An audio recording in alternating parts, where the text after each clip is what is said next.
politicians talk about experience. How many years in the Senate, how many years in the House? I'd like to talk about my experience.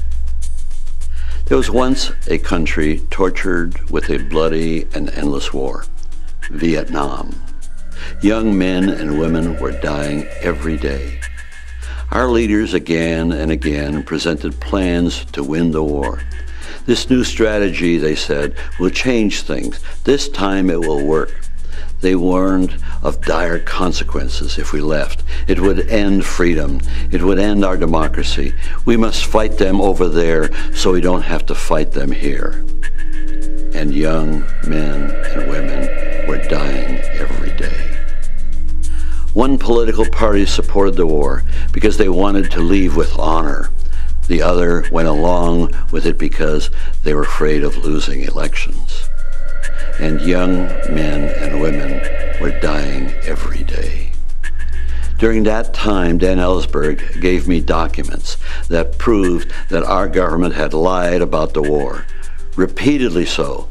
Our government arrested Dan, who had leaked those documents and tried to censor the newspapers that published them.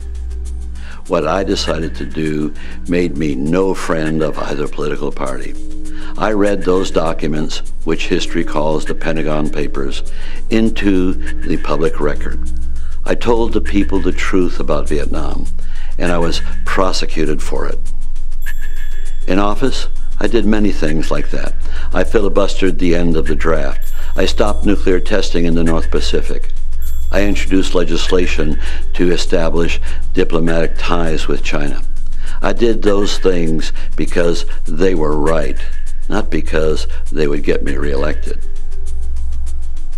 Today, we find ourselves in a parallel situation. We were lied to into an unnecessary war. We were warned of the dire consequences if we leave. We have one party that supports the war. We have another that won't take decisive steps to end it. And young men and women are dying every day.